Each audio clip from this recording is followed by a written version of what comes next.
সবাইকে শুভ সন্ধ্যা। আমি নুসান্তা সামাল অত্রি বাংলাদেশ স্টাডি ফোরামের পক্ষ থেকে আজ বাংলাদেশের স্টাডি ফোরামের 10 বছর পূর্তি উপলক্ষে আজকের আলোচনা পর্বে উপস্থিত হয়েছি এবং আমার সাথে উপস্থিত রয়েছেন সম্মানিত আবু তাহের খান স্যার, যিনি যিনি শিল্প মন্ত্রণালয়ের অধীনস্থ বিসিকের সাবেক পরিচালক হিসেবে কর্মরত ছিলেন এবং আজকে আমাদের এরকম একটি গুরুত্বপূর্ণ টক শোতে আমরা তাকে সাথে পেয়ে অত্যন্ত গর্বিত বোধ করছি। আজকের আলোচনা পর্বের বিষয়বস্তু হিসেবে আমরা নির্ধারণ করেছি রপ্তানি রপ্তানি বাণিজ্যের নতুন পণ্য ও গন্তব্য অনুসন্ধান। এই বিষয় নিয়ে আলোচনায় আমি স্যারকে স্বাগত জানাতে যাচ্ছি, কিন্তু আলোচনার শুরুতেই আমি চাচ্ছি স্যার সংক্ষেপে তার যদি একটু পরিচয় দিতেন। স্যার, আপনি যদি সংক্ষেপে একটু নিজেকে নিয়ে কিছু বলতেন তাহলে আমি পরবর্তীতে মূল আলোচনায় চলে যেতে পারতাম। ধন্যবাদ অদ্রি। আমি ঢাকা বিশ্ববিদ্যালয় থেকে 1981 সনে লোক প্রশাসন বিভাগ থেকে মাস্টার্স করে বেরিয়েছি এবং সরকারি চাকরিতে যোগদান করেছি 1981 সনেই। আর বিসিকের পরিচালক হিসেবে 2015 সনে অবসর নিয়েছি। এরপরে একটি বিশ্ববিদ্যালয়ে কাজ করেছি এই সময়টায়। বাংলা একাডেমি থেকে সংগঠন, প্রশাসন ও আমলাতন্ত্র নামে আমার একটি বই আছে। নির্বাচন 2001 আগেও পরে এই শিরোনামে অন্য একটি বই আছে এবং আরো কিছু গ্রন্থ রয়েছে যার সংখ্যা প্রায় 10-11টির মতো। আর বিভিন্ন দৈনিক পত্রিকায় উপসম্পাদকীয় কলামে লিখছি, হয়তো আপনাদের কারো কারো চোখেও পড়ে থাকতে পারে। আমার আগ্রহের জায়গা উন্নয়ন অর্থনীতি, উদ্যোক্তা উন্নয়ন, শিল্প উন্নয়ন, জাতীয় সংসদ যেটি আমার মূল পড়াশোনার সাথে সম্পর্কিত, এবং বৈষম্য বিরোধী চিন্তার সাথে যুক্ত রাখার বিষয়টি। অনেক ধন্যবাদ আপনার সংক্ষেপে পরিচয়ের জন্য। স্যার, আমরা যদি মূল আলোচনায় শুরু করতে যাই, প্রথমেই যে বিষয়টি নিয়ে আসলে আমরা যদি রপ্তানি বাণিজ্যের কথা বলি, প্রথমেই আমাদের মাথায় চলে আসে যে আমরা এত শত রপ্তানিযোগ্য পণ্য আমাদের মার্কেটে থাকলেও আমরা আসলে পর্যাপ্ত পরিমাণে আমরা রপ্তানি করতে পারছি না। এটার প্রমাণ দেখা যায় যে আমাদের বিগত কয়েক বছর যাবতই রপ্তানি আয়ের প্রবৃদ্ধি অত্যন্ত নেতিবাচক। তো সে জায়গা থেকে আপনি কি মনে করছেন যে আমাদের এই নেতিবাচক রপ্তানি প্রবৃদ্ধির জায়গা থেকে আমরা যদি আপলিফট করতে চাই আমাদের কান্ট্রিকে, সেক্ষেত্রে একদম মেজর কোন জিনিসগুলো আমাদের অ্যাড্রেস করা উচিত? তো আমি আপনার প্রশ্নের জবাব দেওয়ার আগে একটা ছোট্ট ভূমিকা রাখতে চাই অনুমতি নিয়ে। সম্মানিত দর্শক শ্রোতা যারা আছেন তাদের এই বিষয়টিতে দৃষ্টি আকর্ষণ করতে চাই। সেটি হচ্ছে যে আপনার এই প্রশ্নের জবাবগুলো বা পরবর্তীতে আপনার যা যা প্রশ্ন করবেন তার জবাব দিতে যে আমি একটি বিষয় স্মরণ রাখার চেষ্টা করব, যেন এটি প্রথাগত বক্তৃতা বা সেমিনারের প্রবন্ধ উপস্থাপনের মতো না হয়ে যায়, বরং তার চেয়ে অধ্যয়ন চক্র অর্থাৎ আপনার বাংলাদেশ স্টাডি ফোরামের মূল বৈশিষ্ট্যের সাথে যাতে যায় সেদিকটি মনে রাখবার চেষ্টা করব। আর সেদিকটি মনে রাখবার কথা বলছি এ কারণে যে আসলে এই পটভূমিটি আমি সামনে আনতে চাচ্ছি যে আমরা যদি এই আধুনিক জ্ঞান চিন্তার চর্চার বিষয়টিকে ধরেন সক্রেটিসের সময় থেকে চিন্তা করি, তাহলে বলবো যে লাইসিয়াম হচ্ছে এই আধুনিক কালের প্রথম স্টাডি সার্কেল বা অধ্যয়ন চক্র। অর্থাৎ আজকে যে বাংলাদেশ স্টাডি ফোরাম এর যাত্রাটি শুরু হয়েছিল খ্রিস্টপূর্ব 334 অব্দে এরিস্টটলের হাত ধরে। তো ওই লাইসিয়াম মানে হচ্ছে অধ্যয়ন কক্ষ। তো ওই অধ্যয়ন কক্ষটি আর আপনাদের আজকের অধ্যয়ন কক্ষটি আমি মনে করি যে একই বিষয়। শুধু মনে রাখলে ভালো হয়, আমার বিনীত অনুরোধ যে লাইসিয়ামের প্রতিষ্ঠা হয়েছিল সমাজের, রাষ্ট্রের প্রচলিত চিন্তা, ধ্যান ধারণা, দৃষ্টিভঙ্গি, বৈষম্য, অন্যায্যতা, অন্যায়, অবিচার এসবের বিরুদ্ধে প্রতিবাদের জন্য নিজেদের চিন্তাকে শানিত করা। অর্থাৎ ওই কক্ষে বসে, ওই লাইসিয়ামে বসে সেই চিন্তার শানিতকরণ যেন সমাজ পরিবর্তনের কাজে আসে। তো আমার যে প্রস্তাবটি আজকের এই জায়গায় কথা বলতে, যে সেটি হচ্ছে যে আমরা যখন এই কথাগুলো বলছি তখন যেন তার একটি সুনির্দিষ্ট উদ্দেশ্য থাকে, যেরকম লাইসিয়ামের ক্ষেত্রে ছিল।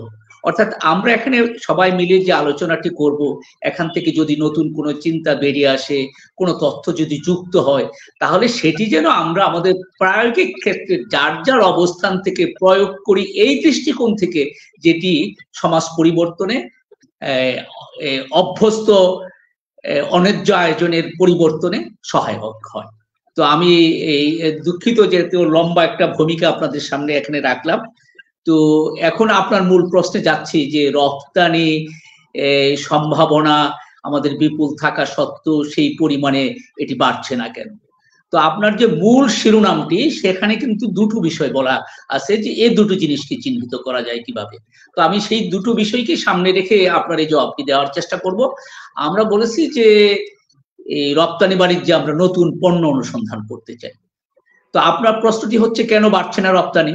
তো তাহলে আমরা যদি নতুন নতুন পণ্য অনুসন্ধান করতে পারি, এটি হতে পারে তার একটি কৌশল, যে রপ্তানি বাড়বে। আরেকটি হচ্ছে, আসলে এটি দ্বিতীয় অংশ।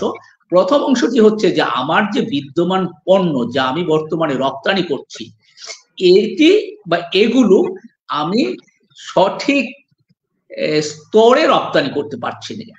এই স্তরে বলতে বুঝাতে চাচ্ছি, আমি আমি আমি কি এই মিস অদ্রির দৃষ্টি আকর্ষণ করে বলবো যে আমি কি এই জায়গাটায় একটু দীর্ঘ সময় নিয়ে কথা বললে আপত্তি আছে? না স্যার, কোনো আপত্তি নেই। যদি আমি আরেকটু অ্যাড করতাম স্যার, আপনি যেটা বলছেন সেই প্রশ্নের জি মানে বলেন। জি প্রাসঙ্গিক আমার কাছে মনে হচ্ছে। জি স্যার, আপনি বলছেন যে নতুন নতুন পণ্য আমরা আসলে ওভাবে আইডেন্টিফাই করতে হবে যেটা আসলে আমাদের রপ্তানি যোগ্য। যেরকম আমরা যদি আপরাইজিং মার্কেটের কথা বলি, আমাদের ফার্মাসিউটিক্যাল ইন্ডাস্ট্রির কথা বলি, বা আমাদের লেদার বেসড প্রোডাক্টের কথা বলি, এই মার্কেটগুলোর কিন্তু বিপুল চাহিদা বহির্বিশ্বে, এবং আমাদের ওষুধ বাণিজ্য যথেষ্ট ভালো করছে, কিন্তু আমরা এক্সপোনেনশিয়াল লেভেলে আসলে যেতে পারছি না স্যার। যেরকম আরএমজির ক্ষেত্রে যেটা হয়েছে, আমাদের চিপ লেবারের জন্যই আমরা যেটা দেখি যে হ্যাঁ, চিপ লেবারের জন্যই আসলে বাইরের মার্কেটের অ্যাট্রাকশন আমরা পাই, কিন্তু আরএমজি কিন্তু অনেক বড় একটা ইন্ডাস্ট্রি হিসেবে at the end of the day দাঁড় করাতে পেরেছি আমরা। তো সে জায়গা থেকে আমরা যদি ওষুধ মার্কেটের কথা বলি বা লেদার প্রোডাক্টের কথা বলি, সেটার এক্সপোনেনশিয়াল গ্রোথ গুলো বা আপরাইজিং অন্যান্য যেসব খাতগুলো আমরা আসলে বিনিয়োগ করতে পারি, সেই জায়গার রপ্তানি মূল্য বাড়াতেও আসলে কি আমরা কি কি জিনিস করতে পারি? কারণ আমাদের নতুন নতুন খাতগুলো স্যার আসছে, কিন্তু আমরা আসলে ওই লেভেল অফ প্রমোশনের জায়গা থেকে বলি না কেন, বা আমাদের ইনভেস্টমেন্টের জায়গা থেকে বলি না কেন, আমরা লং টার্ম চিন্তা ওভাবে করতে পারছি না। তো সেই জায়গা থেকে স্যার যদি আপনি সময় নিয়ে একটু বলতেন আমাদের। জি স্যার। তো আপনি খুব মানে সঠিকভাবে চিহ্নিত করেছেন যে আমাদের ওষুধ, আমাদের চামড়া, এই এই এই বিষয়গুলোতে দৃষ্টি দেয়া। তো এটি আসলে এই চিহ্নিতকরণের কাজটি আমরা দ্বিতীয় পর্যায়ে করতে চাই। প্রথম যে পর্যায়টি যেটা বাকি থেকে গেছে, সেটি আমি সামনে আনতে চাই। সেটি হচ্ছে যে ধরুন আমি যদি আর 1 গ্রাম পণ্য রপ্তানি বৃদ্ধি না করি, তাহলেও কিন্তু আমার যে বিদ্যমান যে পণ্য আছে, এই পণ্যের এই ম্যানুফ্যাকচারিং ইনিশিয়েটিভের মাধ্যমে আমি কিন্তু আমার রপ্তানি আয় বাড়াতে পারি। কিভাবে একটু বলি, এই তথ্যটি একটু সামনে আনতে হবে। আমি বছরে আমরা গত অর্থ বছরের প্রভিশনাল হিসাব অনুযায়ী 37,000 মিলিয়ন মার্কিন ডলার রপ্তানি করছি। আমরা ফিগারটা শুধু মনে রাখি, যে আমি কথা বলতে যে যদি হাজার বা মিলিয়ন এরকম ছুটে যায়, শুধু বলে রাখি যে আমরা এটা 1000 মিলিয়নে কথা বলছি। তো 37 যেখানে আমি রপ্তানি করছি, তার মধ্যে প্রাথমিক পণ্য, অর্থাৎ যেটি কোনো ফিনিশ গুড না, জাস্ট কৃষি পণ্য, এই কাঁচা পাট, এই অপ্রক্রিয়াজাতকৃত এই সবজি ইত্যাদি প্রাথমিক পণ্য আমি রপ্তানি করছি এই 37-এর মধ্যে 12, মানে প্রায় 1/3 রপ্তানি করছি কোনো প্রকার প্রক্রিয়াজাত না করে, ম্যানুফ্যাকচারিং না করে। অর্থাৎ 1/3 এই পণ্য যদি আমি ম্যানুফ্যাকচার করে পাঠাতে পারতাম, অর্থাৎ আমি যদি কাঁচা পাট না পাঠিয়ে পাটজাত পণ্য পাঠাতে পারতাম, আমি যদি চামড়া না পাঠিয়ে চামড়াজাত জুতা বা এরকম ব্যাগ বা এরকম অন্য পণ্য পাঠাতে পারতাম, আমি যদি এই সবজি কাঁচা না পাঠিয়ে আমি টিনজাত করে পাঠাতে পারতাম, আমি যদি মাছ এই তাজা মাছ না পাঠিয়ে এটাকে প্রক্রিয়াজাত করে পাঠাতে পারতাম ইত্যাদি, তাহলে কিন্তু ওই যে আমি 12 মিলিয়ন এখন যে 12,000 মিলিয়ন যে এখন পাঠাচ্ছি, এটা কিন্তু 3 থেকে 4 গুণ এমনিতেই বেড়ে যেত। আমার এই 37-এর মধ্যে আরএমজির অংশ মাত্র হচ্ছে 38%। তো এই 38% কিন্তু আসলে ম্যানুফ্যাকচারিং যদি ক্রিটিক্যালি দেখি খুব সামান্য অংশ আমাদের মেয়েরা ওই সুই সুতা একটু সেলাই মেশিন ব্যবহার করে যা করছে। তো আমরা যদি এই বস্ত্রটি, অর্থাৎ আমার এই আরএমজির বস্ত্র যদি নিজেরা উৎপাদন করতে পারতাম, যেটি তার মূল মানে পুরো পণ্যের বড় অংশ, তাহলে কিন্তু আমার রপ্তানি এমনিতেই পরিমাণ আরো অনেক বেড়ে যেত। আমরা যদি আমাদের যে চা, পৃথিবীতে আমরা এখানে যে চা খেয়ে অভ্যস্ত এই এবং যে মূল্যে আমরা অভ্যস্ত, পৃথিবীর এই সামর্থ্যবান দেশগুলোতে তার চেয়ে অনেক বেশি মূল্যে এবং অনেক বেশি ডাইভার্সিফাইড নেচারে এগুলো বিক্রি হচ্ছে অনেক বেশি মূল্যে। আমরা যদি সেটি করতে পারতাম, অর্থাৎ আমি যা যা পণ্য রপ্তানি করছি এগুলোকে যদি আমি শিল্পে রূপান্তর করে রপ্তানি করতে পারতাম, তাহলে আর কোনো মানে আর নতুন আইটেম না বাড়িও, আমরা যে নতুন পণ্যের কথা ভাবছি তাতে না যেও কিন্তু আমার রপ্তানি অনেক পরিমাণে বাড়ানো সম্ভব। এটি মনে রাখবার ক্ষেত্রে আরেকটি উদাহরণ আমি সামনে টানতে চাই, সেটি হচ্ছে যে আমাদের 1.5 কোটির মতো প্রবাসী বাঙালি, বাংলাদেশের মানুষ যারা বিদেশে থাকে, আমরা রেমিটেন্সকে খুব গুরুত্ব দিয়ে বলি, তুলনা করি যে রপ্তানি আয়ের প্রায় কাছাকাছি রেমিটেন্স, কখনো কখনো রপ্তানি আয়ের চেয়েও বেশি কোনো কোনো অর্থ বছরে রেমিটেন্সের পরিমাণটা। তো এই রেমিটেন্স গত অর্থ বছরে আমাদের যে রেমিটেন্স এসছে সেই হিসেবে বাংলাদেশ 7ম স্থান পৃথিবীতে। 1.5 কোটি মানুষ, তথ্যটি ফিগারটি আমার সামনে যদি থাকে, আচ্ছা আচ্ছা পরে হিসেব করে বলি যে আমরা 7ম স্থানে, 1.5 কোটি মানুষ মিলে 7ম স্থান অধিকার করেছে যে পরিমাণ রেমিটেন্স আমি পাঠিয়েছি। এই পরিমাণটি হ্যাঁ 3,400 কোটি ডলার।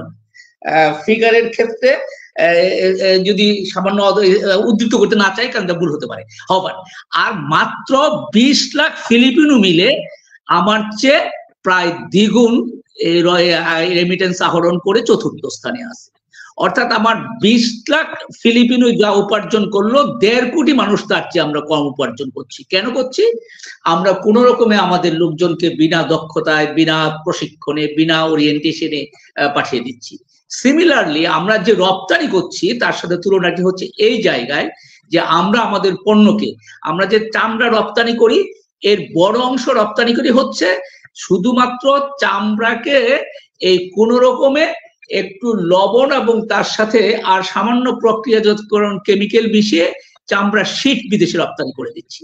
আমরা যদি এই শীট রপ্তানি না করে আমরা যদি জুতা বানাতে পারতাম, আমরা যদি ব্যাগ বানাতে পারতাম, আমরা যদি জ্যাকেট বানাতে পারতাম, অন্যান্য করতে পারতাম, তাহলে কিন্তু আমার এই জায়গাটায় উৎপাদনটা বহুলাংশে বেড়ে যেত।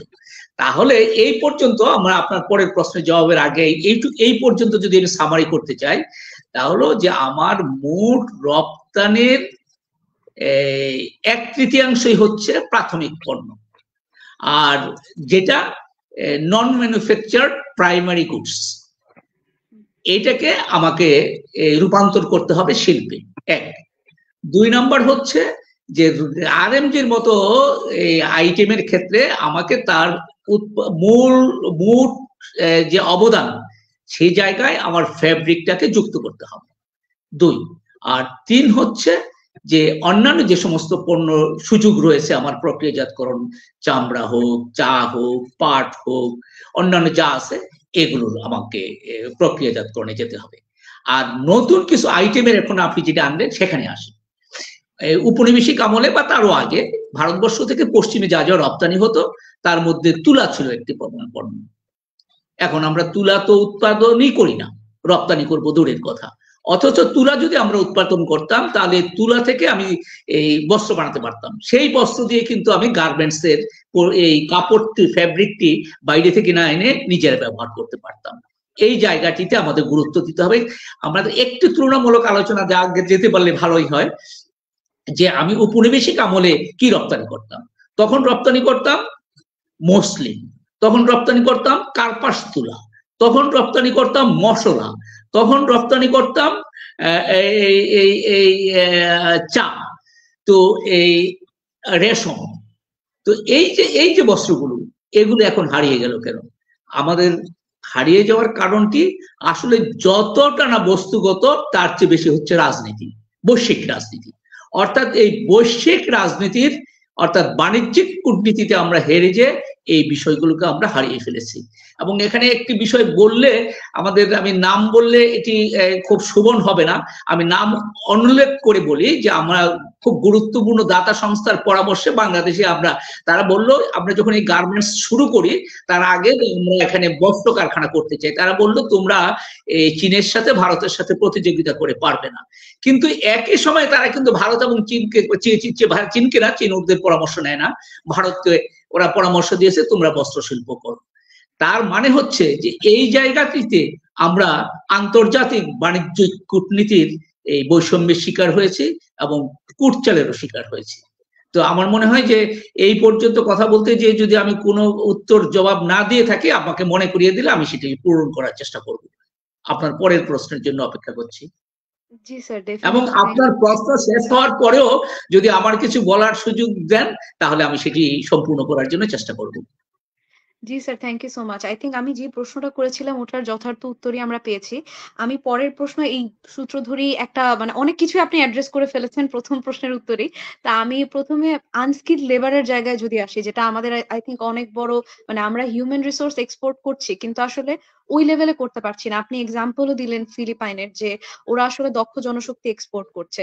আমি যদি এক্সাম্পল হিসেবে ইন্ডিয়ার কথাও বলি, ওরা আসলে আইটি হাব বেঙ্গালুরুতে স্থাপন করেছে। ইন্ডিয়া আইটি সেক্টরে অনেক বেশি এগিয়ে গেছে এবং যত মাল্টিন্যাশনাল কর্পোরেশনের কথাই বলি, বড় বড় আইএনজিওর কথা বলি, সবগুলোর হেড পজিশনেই আমাদের পার্শ্ববর্তী দেশের ইন্ডিয়ার মানুষজনকে আমরা খুব সহজেই চোখে পড়ে আমাদের। এবং দক্ষ জনশক্তির ক্ষেত্রে ইন্ডিয়ার কথা বলি, আমরা যদি ইলেকট্রনিক্স এ চীন যেভাবে ডেভেলপ করেছে সেটার কথাও বলি, প্রত্যেকেই কিন্তু শুরুর দিকে দেখা যেত যে সস্তা লেবারকে বা লাইক আমরা যেটাকে বলি যে অল্প শ্রমমূল্যের জায়গাটাই টার্গেট করেছিল।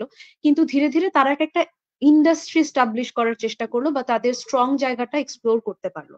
তো স্যার, আমি এই জায়গায় জিজ্ঞাসা করতাম যে আমরা যতদিন পর্যন্ত আসলে এরকম আনস্কিল লেবার প্রডিউস করে যাব, সেটাকে আসলে কোনো মানে আমাদের জন্য কোনো বেনিফিশিয়ারি জিনিস হবে বলে মনে করেন? যেহেতু চিপ লেবারের জায়গাটা এখনো অ্যাট্রাকটিভ, কিন্তু এই জিনিসটা আসলে কতটুকু সাস্টেইনেবল, এটা একটা প্রশ্ন ছিল। এবং এটা সূত্র ধরেই আরেকটা প্রশ্ন ছিল, আমরা যদি আসলে লং টার্মে চিন্তা করে কোনো ইন্ডাস্ট্রিতে ইনভেস্ট করতে চাই, সেক্ষেত্রে আসলে আমাদের পোটেনশিয়াল সেক্টর গুলো কি কি হতে পারে?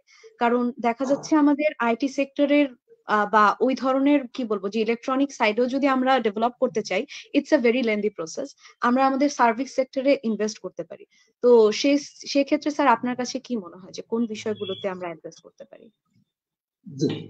তো আমি যদি এই পণ্যের বিষয়টি আপনি যেটি বললেন, আচ্ছা এখানে আমার ফিগারটি সামনে এসছে রেমিটেন্সের ক্ষেত্রে। আমরা গত অর্থ বছরে $2300 কোটি রেমিটেন্স আহরণ করেছি, আর একই সময়ে এই 1.5 কোটি মানুষ মিলে আমরা করেছি এই $2300 কোটি। আর ফিলিপিন 20 লক্ষ মানুষ মিলে করেছে $4000 কোটি। তো এই হচ্ছে পার্থক্যটি। তো এবার আপনি আসি যে আমরা কি কি নতুন পণ্যের ক্ষেত্রে যেতে পারি। তো নতুন পণ্যের ক্ষেত্রে যাওয়ার ক্ষেত্রে এই আমরা এই একটু সামনে আনি যে আমার ওই নোট থেকে কয়েকটি জায়গা সামনে আনা যায় কিনা। হ্যাঁ, তো প্রথম হচ্ছে যে যেটি প্রথম অংশে আমি বলেছিলাম যে আমাদের পাট, আজকের এই সারা পৃথিবী যখন পরিবেশ নিয়ে কথা বলছে, তখন পাটজাত পণ্য বিদেশে বাজার পাবে না, এটি কোনো বিশ্বাসযোগ্য ধারণা হতে পারে না। অথচ আমাদের পাটের রপ্তানি দিন দিন কমে যাচ্ছে, আমরা বাজার পাচ্ছি না। তার মানে হচ্ছে যে এই জায়গায় যারা দায়িত্বপ্রাপ্ত মানুষ, এবং কিছুটা দায়িত্ব উদ্যোক্তাদেরকে নিতে হবে, কিন্তু রাষ্ট্রকে বেশি করে নিতে হবে। যে এই পরিবেশের এই যুগে আমরা পাটের মতো পণ্য, যেটি ইউরোপিয়ানরা অর্থাৎ ইংরেজ উপনিবেশিক শাসন আমলে, এটিকে আমি একটু অনেকটা জোর করেই শোনাতে চাচ্ছি, সেটি হচ্ছে যে বাংলাদেশের কাঁচা পাট ইউরোপে যে ব্রিটেনের ডান্ডিতে যে ওখানে পাট শিল্প গড়ে তুললো, আর আমাদের কার্পাস ওখানে যে ম্যানচেস্টারে বস্ত্র শিল্প গড়ে তুললো। এবং আপনারা জানেন যে ইউরোপীয় শিল্প বিপ্লবের ক্ষেত্রে এই ম্যানচেস্টারের বস্ত্র শিল্প এবং ডান্ডির পাট শিল্পের একটা বিরাট অবদান ছিল। অর্থাৎ আমার পণ্যে গড়ে উঠেছিল ইউরোপীয় শিল্প বিপ্লবের একটি বড় অংশের অবদান। অথচ সেই পাট এবং কার্পাস আমি এখন বলছি এই বাজার পাচ্ছে না। এটি বিশ্বাসযোগ্য ধারণা না, এটি হচ্ছে দায় এড়ানো অথবা অযোগ্যতার বহিঃপ্রকাশ। প্রথমে একদম প্রথম প্রস্তাব হচ্ছে পাট আমাদেরকে কাঁচা পাট না, পাট জাত পণ্য রপ্তানি করতে হবে। কাঁচা পাট রপ্তানি করে পোষাবে না, এবং এটি খুব সামান্য অর্থ আসবে মাত্র। তাহলে আমরা যদি একদম তালিকা করে বলি যে কি কি পণ্য আমরা আইডেন্টিফাই করতে চাই, তাহলে 1 নম্বর হচ্ছে যে আমরা পাটজাত পণ্য বিদেশে পাঠাতে চাই। 2 হচ্ছে চামড়া জাত পণ্য আমরা বিদেশে রপ্তানি করতে চাই। 3 হচ্ছে কার্পাসের চাষ, কার্পাস তুলার চাষ আমরা বাড়াতে চাই, এবং সেই তুলা থেকে বস্ত্র শিল্প করতে চাই, এবং সেই বস্ত্র আমরা ব্যবহার করে এই তৈরি পোশাক বিদেশে রপ্তানি করতে চাই। 4 হচ্ছে 4 বা 5 হবে। 5 হচ্ছে যেই এই ব্ল্যান্ডিং এ, যেই ক্যাটাগরিতে, যেই মানে, যেই প্রাইসে আমরা চা বিদেশে পাঠাচ্ছি, এইভাবে না, এটার আরো ডাইভার্সিফাইড ফর্মে আরো অনেক উচ্চ মূল্যে এই চা বিদেশে রপ্তানি করতে হবে, এবং সেটি একটি বিরাট সম্ভাবনাময় বাজার।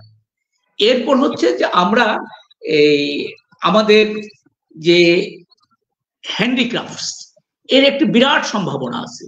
এই হ্যান্ডিক্রাফটসকে, এখানে আলোচনা লম্বা হয়ে যাবে, বর্তমানে আমাদের শিল্পনীতিতে বলা আছে যে হ্যান্ডিক্রাফট মানে প্রণোদনা দেবার জন্য। কাদেরকে প্রণোদনা? যেহেতু হ্যান্ডিক্রাফটস এর সাথে আমাদের এই খুব গরিব দুঃখী প্রান্তিক সমাজের মেয়েরা জড়িত, বা পুরুষ হ্যান্ডিক্রাফটসম্যান যারা আছে তারা প্রান্তিক পর্যায়ের মানুষ, তাদেরকে প্রণোদনা দেওয়ার জন্য বলা হয়েছে শিল্পনীতিতে। এখনো যেটি বহাল আছে, রপ্তানি নীতিতেও সেটি আছে, যে রপ্তানিজাত আয়, হস্তশিল্প রপ্তানি করে যা আয় হবে তার সম্পূর্ণটা আয়কর মুক্ত, এবং সত্যি সত্যি এই রাজস্ব খাত থেকে সেই মানে এই অব্যাহতিটি দেওয়া হচ্ছে। অর্থাৎ এটা রপ্তানি করলে সরকারকে কোনো কর দিতে হয় না। কিন্তু জানেন যে এই রপ্তানি করে যে আয় হয় তার একটি পয়সাও ওই গরিব দুঃখী ওই হস্তশিল্পী, ওই যিনি ওই নকশিকাঁথা বানান, বা যিনি শীতল পাটি তৈরি করেন, কিংবা ওই যে আড়ং-এর শোরুম ভর্তি করা যে হ্যান্ডিক্রাফট দেখেন, এর কোনোটিরই এই রিচে ওই গরিব দুঃখী ক্রাফটসম্যানরা নাই। অথচ এই যারা রপ্তানি করছেন, মানে তারা কিন্তু ম্যানুফ্যাকচারার না, রপ্তানিকারক। এখানে পার্থক্যটি যেন আমরা খেয়াল করি, যে উৎপাদক কিন্তু সুবিধাটা পাচ্ছেন না, এই রাষ্ট্রের বেনিফিটটা কিন্তু উৎপাদক পাচ্ছেন না, পাচ্ছেন এই মধ্যস্বত্বভোগী রপ্তানিকারক। ফলে আমাদেরকে এই ম্যানুফ্যাকচারিং এর সাথে জড়িত এই হ্যান্ডিক্রাফটস এর যারা ক্রাফটসম্যান আছে তাদেরকে লক্ষ্য রেখে এই রপ্তানিটি আমাদেরকে বাড়াবার চেষ্টা করতে হবে। আর নতুন বাজারের যখন আমরা পরের অংশে আলোচনা করবো, আরেকটি দ্বিতীয় প্রতিপাদ্য আছে আমাদের, যে আমরা নতুন গন্তব্য কোথায়, সেই গন্তব্যটি খুঁজতে হলে আমাদের এখন আমরা যা যা খুঁজি সেটি হলো যে আমাদের বিদ্যমান বাজারের চাহিদা আছে সেটি। আর আমাকে একটি কথা দয়া করে যদি আমি ভুলে যাই, সেই জন্য আগে বলে রাখি, আমি এই একটু সহায়তা চাই উপস্থাপকের। সেটি হচ্ছে যে আমরা এই যে বর্তমান এই বাজার থেকে কেন ডাইভার্সিফাইড নতুন বাজারে যেতে পারছি না, তার কিছু সুনির্দিষ্ট কারণ আছে। এই কারণগুলো আমি বলতে যদি পারি আপনাদের সামনে, তাহলে সেই কারণগুলোই কিন্তু ব্যাখ্যা করে দেবে যে আমি আসলে কোথায় যেতে পারি এবং কি কি পণ্য নিয়ে যেতে পারি। তো যাই হোক, আমরা যেখানে আসছিলাম, যে আমরা এই তুলা কার্পাসের কথা বলেছি, তারপরে এরপরে হচ্ছে যে হ্যাঁ, আমরা এই আমাদের সামুদ্রিক মাছ মানে প্রচন্ডভাবে অরক্ষিত, যে বিশাল আমাদের জলসীমা, বঙ্গোপসাগরের এই জলসীমায় যে পরিমাণ সামুদ্রিক মাছ আহরণ করতে পারেন আমাদের কথা, আমরা সেটাকে রক্ষা করে চলতে পারছি না। আমাদের মাছ অন্যেরা নিয়ে যাচ্ছে, থাইল্যান্ড নিয়ে যাচ্ছে, প্রতিবেশী মিয়ানমার নিয়ে যাচ্ছে, অন্যান্য, অথচ এটি একটি বিপুল সম্ভাবনার জায়গা যেখানে আমরা সামুদ্রিক মাছ কিন্তু শুধুমাত্র নেচারের বদৌলতে আপনি পাচ্ছেন তা না, এটিকে কিন্তু সংরক্ষণ নিরাপত্তা দানের বিষয় আছে। এখানে কিন্তু এই ফিশিং এর জন্য বিশেষ কিছু যারা মৎস্য বিশেষজ্ঞ তারা জানেন যে এই ক্ষেত্রে আপনার এলাকায় মাছ ডিম পারবে কিনা, ডিম পারবার জন্য অন্য এলাকায় চলে যাবে কিনা, আপনার এলাকায় থাকবে নাকি থাই জেলেরা ভয় দেখিয়ে মাছকে তাদের এলাকায় নিয়ে যাবে, ইত্যাদি নানা কলা কৌশল আছে। তো আমি আমার এই মৎস্য এলাকাকে কিন্তু বঙ্গোপসাগরের এই নিরাপত্তাটুকু রক্ষা করতে পারিনি। যদি পারতাম তাহলে এখান থেকে কিন্তু আমরা প্রচুর পরিমাণে এই বিদেশে এই মাছ রপ্তানি করতে পারতাম। একইভাবে মিঠা পানির যে মাছ, এই মিঠা পানির মাছ শুধুমাত্র আমাদের ঢাকার বাজার মানে কারওয়ান বাজারের কথা চিন্তা করে আমরা চিন্তা করব না। আমরা মাছ উৎপাদনের ক্ষেত্রে যথেষ্ট, মাছ ফল সবজি উৎপাদনের ক্ষেত্রে এগিয়েছি, কিন্তু আমাদেরকে এই জায়গায় যদি একটু দৃষ্টি দিই যে এই মাছকে বৈজ্ঞানিক উপায়ে এর উৎপাদনের হারকে আরো গুণিত হারে বাড়ানো সম্ভব। অর্থাৎ আপনি এখন যা উৎপাদন করছেন তার একই জমিতে, একই পুকুরে, একই পানিতে এই পরিমাণ আরো কয়েক গুণ বৃদ্ধি করা সম্ভব। যেমন আমাদের কজন এই মাছ চাষি জানেন যে পুকুরে যদি আমি অ্যারেটর ব্যবহার করি, শুধু খাবার দিচ্ছি, কিন্তু পানিতে অক্সিজেন সঞ্চালনের জন্য যদি আমি অ্যারেটর ব্যবহার করি তাহলে মাছের যে বৃদ্ধি পায় সেটা যে কত বেশি গুরুত্বপূর্ণ এটি আমাদের কজন চাষি জানেন। তো আমরা কি রাষ্ট্রের পক্ষ থেকে এই চাষিদেরকে প্রশিক্ষিত করেছি? আমরা কি এই জায়গাগুলোকে উদ্যোক্তা হিসেবে গড়ে উঠবার জন্য উৎসাহিত করেছি? আমরা কি এই জায়গাতে যে আমরা রপ্তানি করব এই চিন্তা নিয়ে মাছ চাষ করছে? যদি করি তাহলে এই বিদ্যমান সামর্থ্যের জায়গা থেকেই আরো বহুগুণে এটি বৃদ্ধি করা সম্ভব। আমার মনে হয় এর পরের প্রশ্নে যাই, অথবা যদি কিছু বাদ থাকে দয়া করে সংকোচ না করে আমাকে বললে ভালো হবে আমার জন্য, যে যদি কোনো পয়েন্ট বাদ থাকে আমি যার জবাব দিতে পারি। না স্যার, ডেফিনেটলি জানাবো। স্যার, আপনি মাত্র ব্লু ইকোনমির ব্যাপারটা অ্যাড্রেস করলেন এবং বললেন যে আমাদের আসলে যথেষ্ট পোটেনশিয়াল থাকা সত্ত্বেও আমরা কারেক্ট খাতগুলো অ্যাড্রেস করতে পারছি না। আমি এই প্রসঙ্গ ধরেই যদি বলি যে রিসেন্টলি আমাদের মেরিন পলিসিও পাস হয়েছে এবং যেটা আই থিঙ্ক আমাদের পর্যটনের ক্ষেত্রেও বিশাল একটা সম্ভাবনার দ্বার খুলে দেয়। কিন্তু আমরা আসলে পর্যটনের জায়গা থেকেও কি ওভাবে বিদেশি পর্যটকদের অ্যাট্রাক্ট করতে পারছি?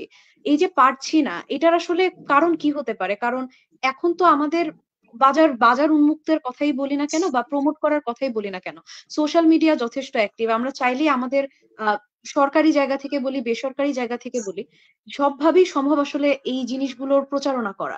তো আমরা আসলে কেন বিদেশি পর্যটকদের ওই রকম ভাবে আশ্বস্ত করতে পারছি না যে আমাদের দেশে আমন্ত্রণ জানাবার জন্য?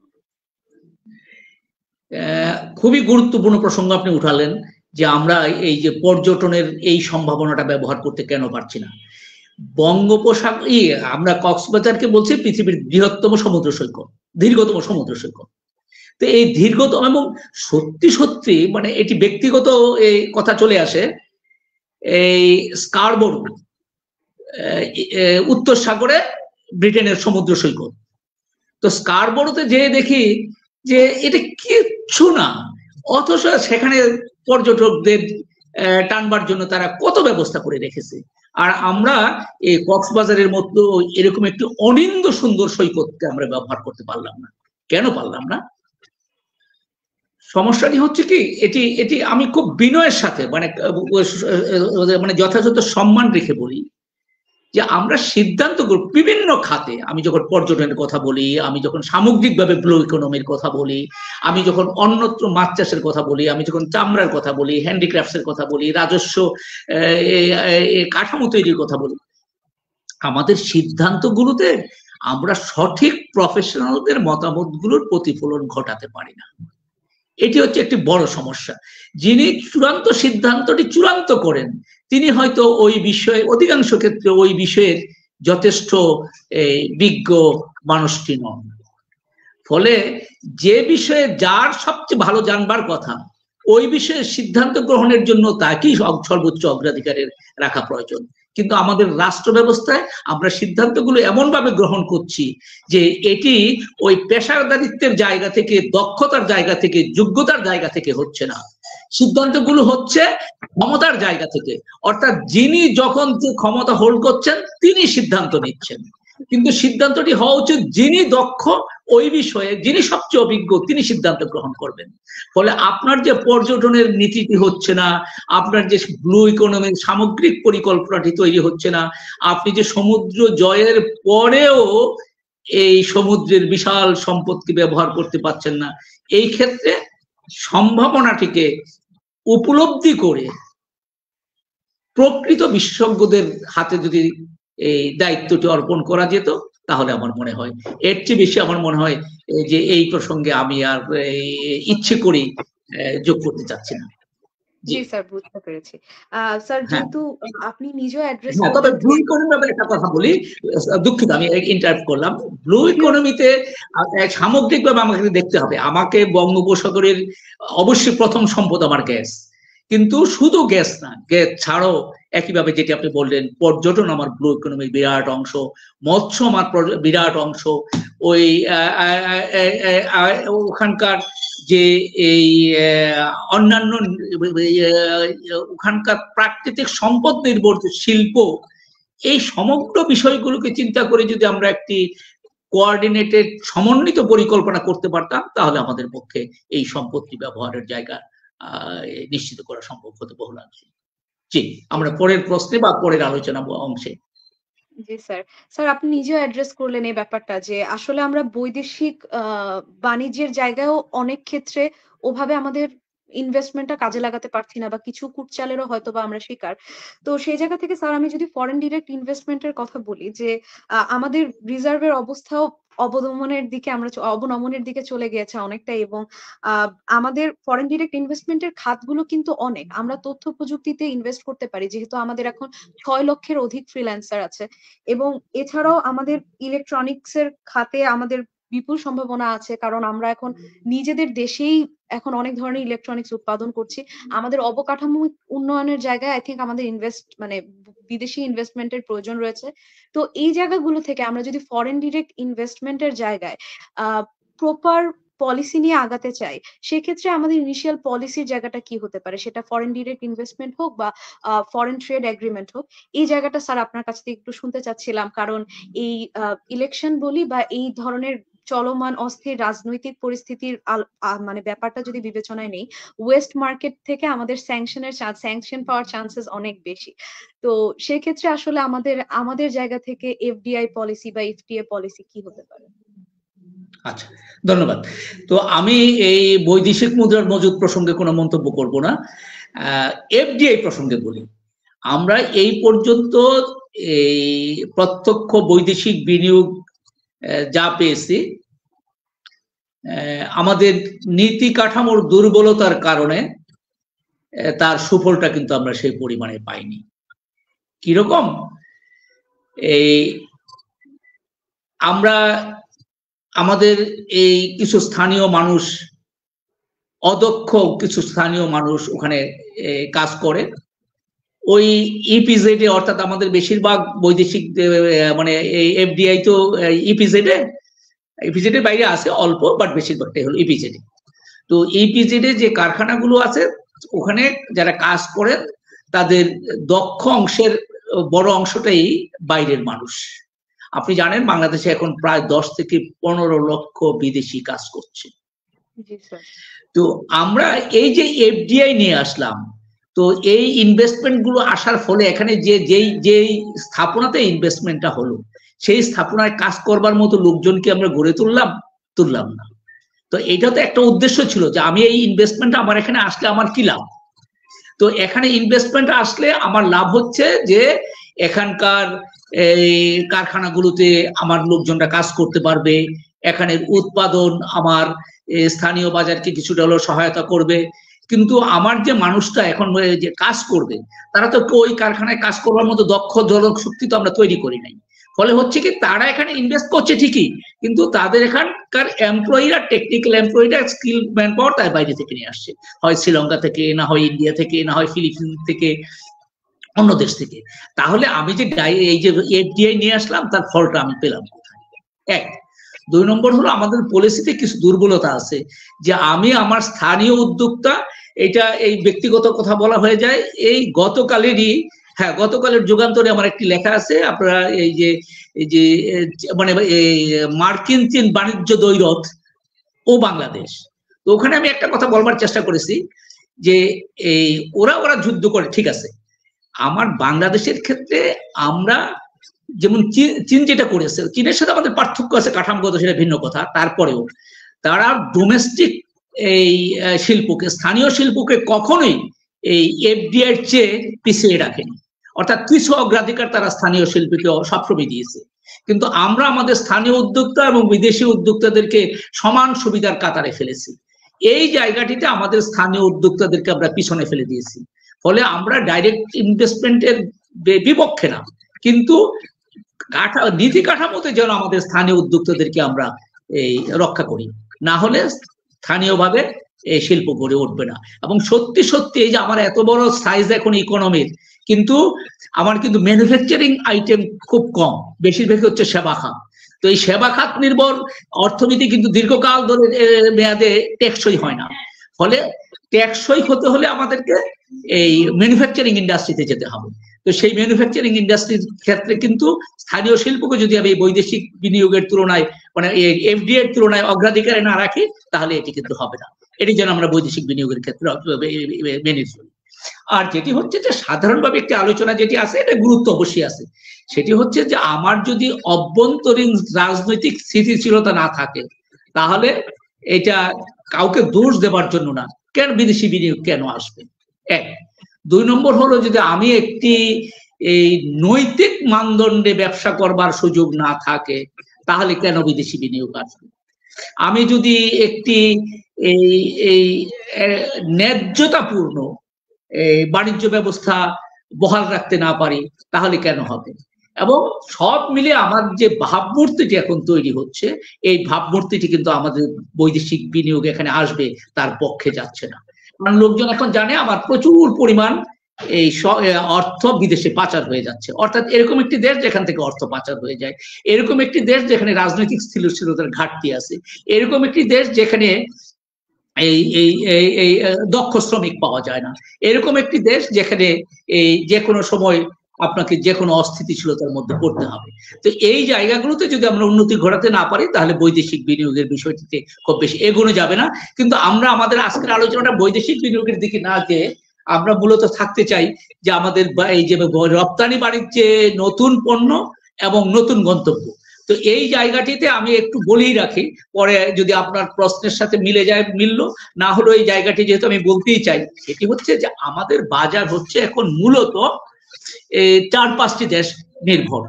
শীর্ষে 1 নম্বরে হচ্ছে মার্কিন যুক্তরাষ্ট্র, 2 নম্বর জার্মানি, 3 নম্বর ব্রিটেন, 4 নম্বরে হচ্ছে ফ্রান্স, এরপরে হচ্ছে বেলজিয়াম এবং পরে হচ্ছে কানাডা। তো এখন দেখুন তো, এই কয়টি দেশের উপর নির্ভর করে আমি এই রপ্তানি। ইউরোপীয় ইউনিয়নের সাথে আমার চমৎকার সম্পর্ক, তো ইউরোপীয় ইউনিয়নের তো আরো অনেকগুলো দেশ থাকলো, সেখানে আমি রপ্তানি বাড়াচ্ছি না কেন, বাড়াতে পারছি না কেন, এই জায়গাটি আমাদেরকে নজর দিতে হবে। আরেকটি হচ্ছে যে এই নতুন গন্তব্যের জায়গাটি আমি এখানে যদি একটু উঠিয়ে নেই, সেটা হচ্ছে যে সোভিয়েত ইউনিয়ন ভেঙে যাওয়ার আগ পর্যন্ত যে দেশগুলো মধ্য এশিয়া সোভিয়েত ইউনিয়নের সাথে ছিল, এখন মধ্য এশিয়ার স্বাধীন দেশ প্রতিটি, উজবেকিস্তান, তাজিকিস্তান, এই সহ যে মধ্য এশিয়ার যে দেশগুলো, এই দেশগুলো কিন্তু এখন বাংলাদেশি পণ্যের একটা চমৎকার গন্তব্য হতে পারে, আমাদের পণ্য রপ্তানির একটা চমৎকার ক্ষেত্র। কিন্তু দীর্ঘকাল ধরে যেহেতু তাদের সাথে আমাদের সম্পর্ক ছিল না, বা ওইভাবে স্বাধীন বাণিজ্য মানে সরাসরি বাণিজ্যের সাথে আমরা অভ্যস্ত না, ফলে আমরা দেখিনি। ফলে মধ্য এশিয়ার এই দেশগুলোর সাথে কিন্তু পণ্য রপ্তানির ক্ষেত্রে আমরা ভীষণভাবে একটা উদ্যোগ নিতে পারি এবং নেওয়াই উচিত। এর আরেকটা সুবিধা হচ্ছে যে এই দেশগুলোর অর্থনীতি কিন্তু আমাদের ধাঁচে, অর্থাৎ ইউরোপীয় পণ্যের বাজারে যেরকম অনেক এই উঁচু মানের পণ্য লাগবে, মধ্য এশিয়ার দেশে অত উঁচু মানের পণ্য না হলেও চলবে। ফলে আমরা যে ম্যানুফ্যাকচার করি, এটা দিয়েই কিন্তু মধ্য এশিয়ার সাথে বাণিজ্য করা সম্ভব। থার্ড হচ্ছে আফ্রিকা এবং দূরপ্রাচ্য। এই আফ্রিকা তো আমাদের চেয়েও মানে ইনফেরিয়র কোয়ালিটির পণ্য পাঠালে চলে, তো আমরা তো সেটা করতেই পারি। এবং কোনো বেসরকারি সংস্থা কিন্তু, প্রতিষ্ঠান কিন্তু এখন অলরেডি আফ্রিকাতে এই কারখানা স্থাপন করে এগোচ্ছে। তো আমার হাতে সময় আমি আবার তাকাচ্ছি 40 হয়ে গেল, তো আমি সংক্ষিপ্ত করার চেষ্টা করব। তাহলে হচ্ছে যে আফ্রিকাতে আমরা খুব মানে খুব দ্রুত গতিতে এগোতে পারি কিনা এই চেষ্টাটা আমাদের করা উচিত। আর সবচেয়ে বেশি যেটি এই জায়গাটি আমি বলতে চাই যে আমাদের দূরপ্রাচ্যে, খুব ক্যাটাগরিক্যালি বলি, জাপান, অস্ট্রেলিয়া, নিউজিল্যান্ডের মতো এই প্যাসিফিক ওশেন এই এলাকার ওই দেশগুলোতে যদি আমরা পণ্য রপ্তানি করতে পারি, তাহলে নতুন জায়গা যেমন তৈরি হবে, নতুন প্রোডাক্ট পাঠানোর সুযোগ তৈরি হবে। কিন্তু মুশকিল হচ্ছে সেই জায়গাটি তো অনেক দিন ধরে আলোচনা হচ্ছে, কিন্তু হচ্ছে না কেন? এই হচ্ছে না, তার কারণটি বলি, এটি আমাদের মনে রাখতে হবে। ইউরোপের সাথে আমাদের যে যোগাযোগ, এটি যুক্তিসঙ্গত কারণ আছে। আমরা 200 বছর তাদের শাসনাধীন ছিলাম, তাদের মানে ব্রিটেনের আর কি। তো তাদের সাথে এক ধরনের তাদের রাস্তাঘাট আমরা চিনি, তাদের মানুষজনকে চিনি, তাদের কালচার বুঝি, তাদের পথঘাট চিনি, তাদের ক্রেতাদের আচার আচরণ বুঝি, ফলে তাদের সাথে একটা অভ্যস্ততা, সেই অভ্যস্ততা থেকে আমরা বেরোতে পারছি না, সময় লাগবে। কিন্তু দ্বিতীয় একটি কারণ যদি বলি, সাম্প্রতিককালে এটি আরো একটি বড় কারণ। আমি যে এই টাকা পণ্য রপ্তানি করছি, এ তো প্রকাশ্য তথ্য যে তার একটি বিরাট অংশ দেশে রপ্তানি আয় দেশে ফেরত আসে না। তার মানে তার একটি বড় অংশ পাচার হয়ে যাচ্ছে। তো যারাই অর্থ ইউরোপে পাচারে অভ্যস্ত, ইউরোপে আমেরিকাতে পাচারে অভ্যস্ত, তারা তো ওই জায়গা ছাড়তে চাইবে না, কারণ তারা এটি তাদের একটি এই প্রচলিত ব্যবসা, অর্থাৎ এই অর্থ পাচার একটি তাদের ব্যবসা।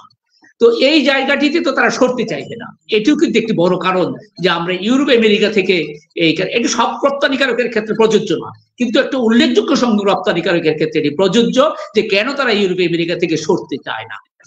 2, 3 নম্বর হচ্ছে ইউরোপ আমেরিকার বাজারে উঁচু মানের পণ্য যেরকম বিক্রি করা যায়, এই মাঝারি মানের পণ্য বিক্রি করা যায়। এর কারণটি হচ্ছে যে ইউরোপ আমেরিকার বাজারে ক্রেতা হচ্ছে এই মিশ্র প্রকৃতির, অর্থাৎ ওখানে সাদা চামড়ার উচ্চবিত্তের স্পর্শকাতর খানদানি পণ্য কেনার, বেশি দাম দিয়ে কেনার, মার্কস স্পেন্সার থেকে কেনার মতো বড় নাকুচু ক্রেতা যেমন আছে, আবার এই এশিয়া আফ্রিকা থেকে যারা মাইগ্রেট করে ওখানে যে জায়গা করেছে, তারাও কিন্তু ওখানকার ক্রেতা যারা আর একটু নিচু স্তরের পণ্য কিনে অভ্যস্ত। অর্থাৎ ওখানে আমরা 2 ধরনের পণ্যই কিন্তু পাঠাতে পারছি। অর্থাৎ আমার কিছু পণ্য ভালো গেলেও চলে, কিছু পণ্য খারাপ গেলেও চলে, কিন্তু মনে রাখতে হবে, একদম দায়িত্ব নিয়ে বলছি, জাপান, অস্ট্রেলিয়া, নিউজিল্যান্ডের বাজারে কিন্তু এরকম মিশ্র মানের পণ্য রপ্তানি করলে হবে না। ওই জায়গাটি অত্যন্ত স্পর্শকাতর, ওই জামা থেকে যদি একটা সুতা বেরিয়ে থাকে, ওইটা কিন্তু রিজেক্টেড আইটেমের মধ্যে চলে যাবে। ফলে আমাদের উদ্যোক্তারা এটি বুঝেন যে আমরা কোন রকম গোজামিল দিয়ে ইউরোপ আমেরিকার বাজারে পণ্য পাঠাতে পারলো, জাপান, অস্ট্রেলিয়া, নিউজিল্যান্ডের বাজারে আমরা এটি পাঠাতে পারবো না, এই ঝুঁকিটি তারা নিতে চান না। এটি আরেকটি বড় কারণ। এখন আর আরেকটি বিষয়ের প্রতি দৃষ্টি আকর্ষণ আমাদের রপ্তানিকারকদের করতেই হবে। আপনারা এটা জানেন, সাম্প্রতিক সময়ে ওই সুয়েজ খাল বন্ধ হয়ে গেল। তো ওই ইয়েমেনের হুতি বিদ্রোহীরা ওখান মিসাইল আক্রমণের ফলে এখন জাহাজ ঘুরে যেতে হচ্ছে, সে অন্তরীপ হয়ে 6000 নটিক্যাল মাইল ঘুরে আসতে হচ্ছে, খরচ বেড়ে যাচ্ছে, অর্থাৎ জাহাজের খরচ বেড়ে যাচ্ছে, পরিবহন খরচ বেড়ে যাচ্ছে। তার মানে আমাকে এখন চিন্তা করতে হবে যে আমি এই রপ্তানি বাণিজ্যের ক্ষেত্রে আমাকে যাতে সুয়েজ খাল, কারণ আমরা জানি না কিন্তু সহসা এই কবে এই সমস্যা মিটবে, অন্তত আগামী 5-10 বছর 15 বছর লেগে যেতে পারে এই সমস্যা মিটতে, আমরা জানি না। বাট আমাদের জন্য এই বিকল্প চিন্তা থাকে যে আমরা সুয়েজ খালে না যে আমরা কিভাবে পণ্য কোথায় রপ্তানি করব, সেক্ষেত্রেও কিন্তু আমরা এই যে সুয়েজ খাল পর্যন্ত না যে আরব সাগর এই প্রান্ত থেকে এই মধ্য এশিয়া অন্যান্য কোন কোন দেশে পণ্য রপ্তানি করতে পারি, এটি একটি বিষয় দেখা যেতে পারে। আরেকটি হচ্ছে ওই যে আমরা প্রশান্ত মহাসাগরীয় অঞ্চলে পূবে যাব, ওই দিকটিকে যেতেই হবে আমাদেরকে, না হলে হবে না। তো আমাদের পূব দিকের সাথে আমরা বলি অনেকদিন ধরে, কিন্তু এই জায়গাটিতে যেতে চাই না। এখন আরেকটি জায়গা আমাদের উদ্যোক্তাদের দিক থেকে, যে সেটি হচ্ছে যে আমাদের উদ্যোক্তারা মানে এক সময় তো আমরা মানে স্থানীয় বাজারে কোন রকম খেয়ে দিয়ে বাঁচতে পারলে হয়ে যেত। এখন ধরেন আমরা যখন আমাদের এই গার্মেন্টস এর পোশাক যখন এডিডাসের লোগো হয়ে বিক্রি হয়, আমাদের যখন এরকম নামি দামি ব্র্যান্ডের বিক্রি হয় তখন এটা দেখেই তারা পুলকিত হন। কিন্তু আমার প্রস্তাব হচ্ছে আমরা নিজেরাই কেন একটা এডিডাস হয়ে যাই না, আমরা নিজেরাই কেন একটা ব্র্যান্ড হয়ে যাই না। এই জায়গাটিতে আমাদের উদ্যোক্তাদেরকে আরেকটু সাহসী এবং আস্থাবান হতে হবে। এই জায়গায় রাষ্ট্রের আরো উৎসাহ দরকার আছে। আর আরেকটি বিষয় বলি, এটি এটি এটি বলতেই হবে, যদি সেটা শেষের বিষয় আমি আগে বলে ফেলি, সেটি হচ্ছে আমি কয়েকটা প্রস্তাব বহুদিন ধরে রপ্তানি বাণিজ্যের জন্য নগদ প্রণোদনা দিচ্ছেন আপনি। এই নগদ প্রণোদনাটা এরকম ঢালাও ভাবে না দিয়ে আপনি ক্যাটাগরিক্যাল করেন। যারা ওরকম ভিন্ন নতুন গন্তব্যে পণ্য রপ্তানি করবে তাদেরকে আপনি ভর্তুকি দিবেন, যারা নতুন ম্যানুফ্যাকচার্ড আইটেম রপ্তানি করবে তাদেরকে ভর্তুকি দেবেন, যারা এই রপ্তানি করে পুরো টাকা ফেরত আসবে শুধু তাদেরকে ভর্তুকি দিবেন, যারা রপ্তানি করে টাকা ফেরত আসবে না দেশে পাচার করে দেবে তাদেরকে আপনি ভর্তুকি দেবেন না।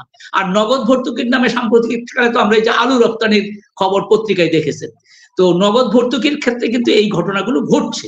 ফলে আমরা এই নগদ ভর্তুকির জায়গাটিকে রপ্তানির গুণগত মান বৃদ্ধির জায়গা থেকে রিয়ারেন্স করতে হবে, ওই যে পলিসির জায়গা থেকে করতে হবে।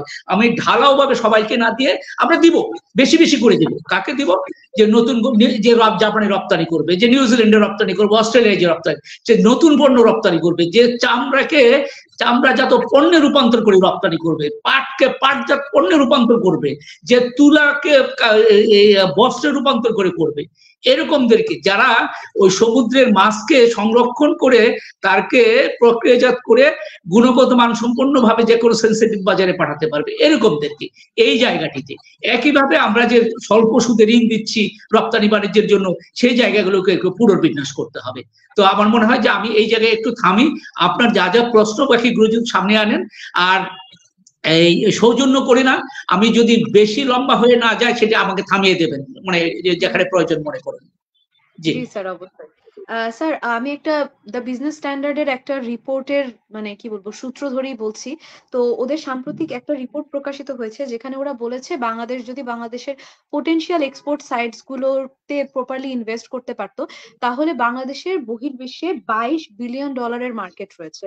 এবং সেটার সূত্র ধরে যদি বলে আপনি যেটা বলছিলেন যে আমরা যদি দেশজ পণ্যকে এনকারেজ করতে পারি বাইরের মার্কেটে এবং প্রপার ওয়েতে যদি আমরা আসলে এক্সপোর্ট করতে পারি, গুণগত পণ্য এক্সপোর্ট করতে পারি, তাহলে আমাদের বিশাল বড় মার্কেট।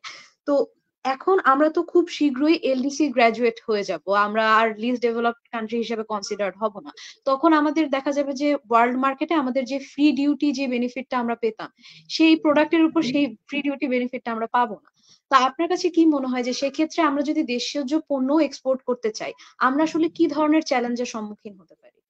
জি স্যার, এটাই। আচ্ছা, এই জায়গাতে আমাদের হাতে এই মুহূর্তে একটা চমৎকার, যেটি আপনি শুরুতে বলছিলেন মনে হলো, সেটি হচ্ছে যে ওষুধ রপ্তানির ক্ষেত্রে আমরা কিন্তু ডাব্লিউটিওর প্রোটোকলের আওতায় একটা সুবিধা 2035 সন পর্যন্ত, 35 বা 38 সন পর্যন্ত বহাল আছে। অর্থাৎ বিনা শুল্কে, অর্থাৎ স্বল্পোন্নত দেশের যে সুবিধা ওষুধ রপ্তানির ক্ষেত্রে কিন্তু আমরা এখন এটা আমাদের ক্ষেত্রে বহাল আছে। ফলে আমরা যদি আগামী 10 বছর ধরে এই ওষুধ শিল্পকে গুণগত মানসম্পন্ন করে সারা পৃথিবীতে ছড়িয়ে পড়তে পারি, এই জায়গাটিতে কিন্তু একটি বড় কাজ হয়। এবং আমরা ওই যে আপনার যে এই এলডিসি থেকে মানে আপগ্রেডেশনের যে ঝুঁকিটা, এটা ওষুধ শিল্পের ক্ষেত্রে অত্যন্ত আমাদের নাই। এই জায়গাটায় আমরা একদম মানে খুব নির্ভরশীলতার সাথে এগোতে পারি, কিন্তু সেই পরিমাণে বাড়ছে, কিন্তু আরো ব্যাপকভাবে বাড়া উচিত। 2 নাম্বার হচ্ছে যে এই অন্যান্য ক্ষেত্রেও আমরা আমাদের এটা তো ঠিকই আছে যে আমরা সবসময় এই যে ভর্তুকি মানে স্বল্পোন্নত দেশ হিসেবে ভর্তুকি সুবিধা, শুল্ক অব্যাহতি ইত্যাদি সুযোগ নিয়ে নিয়ে চলো, তো এটা কিন্তু মুক্তবাজার অর্থনীতির ক্ষেত্রে খুব ভালো কথা না। কারণ অনির্দিষ্ট কাল ধরে যদি আপনি এরকম নির্ভরশীলতার উপর থাকেন তাহলে কিন্তু আপনি সাস্টেন করাটা আপনার জন্য কঠিন হয়ে যাবে, এক ধরনের অভ্যস্ততা চলে আসে। ওই যে বলছিলাম যে আমাদের পোশাক রপ্তানিকারকরা এডিডাসের লোগো দেখেই খুশি, নিজে আরেকটা এডিডাস হবে এর কথা চিন্তা করে না। ঠিক একইভাবে আমরা যখন দীর্ঘকাল ধরে এই যে পরনির্ভরশীল ওই কোটা সুবিধা, নিম্ন এলডিসি কান্ট্রির সুবিধা এগুলো ভোগ করতে থাকবো, তখন কিন্তু এই আত্মনির্ভরতার জায়গাটি কিন্তু যথেষ্ট মজবুত হবে না। এই জায়গাটি আমাদের মজবুত হওয়া দরকার। আর আরেকটি বিষয় বলি যে এই আমরা কিন্তু এখনো পর্যন্ত শিল্প বলতে কিন্তু এই সেবা খাতের উপর বেশি করে নির্ভর করে আছি, এই সেবা শিল্পের উপর নির্ভর করে আছি। এই জায়গাটিতে আমাদের পরিবর্তন আনতে হবে। এটা কেন পরিবর্তন হচ্ছে না, এটা না হওয়ার একটা মানে একদম পলিসির মধ্যে এটাকে দায়িত্ব নিয়ে খুব জোর বলা। এখানে যদি সর্বোচ্চ পর্যায়েরও কেউ অডিয়েন্সে থাকতেন আমি তাকে শুনিয়ে বলতে পারতাম, আমাদের শিল্প নীতিতে সেবা শিল্প এবং ম্যানুফ্যাকচারিং শিল্প উভয়কেই সমান সুবিধা দেওয়া আছে। তো সমান সুবিধা যদি দেয়া হয় তাহলে আমি কেন এই দোকানদারি বাদ দিয়ে এই কষ্ট করে এই যন্ত্রপাতি বসিয়ে কারখানা করতে যাবো, আপনি বলেন। এবং সেই ঘটনাটা কিন্তু এখন ঘটছে। ফলে আমরা যারা এই পলিসি গুলো যারা দেখেন বা প্রণয়ন করেন বা যারা দেখভাল করেন, মনিটর করেন, তারা এই জায়গাটিতে আরেকটু দায়িত্বশীল যতক্ষণ পর্যন্ত না হবেন ততক্ষণ পর্যন্ত আমার এই ম্যানুফ্যাকচারিং এবং সেবা শিল্প উদ্যোগের পার্থক্য গুছাতে পারবো না।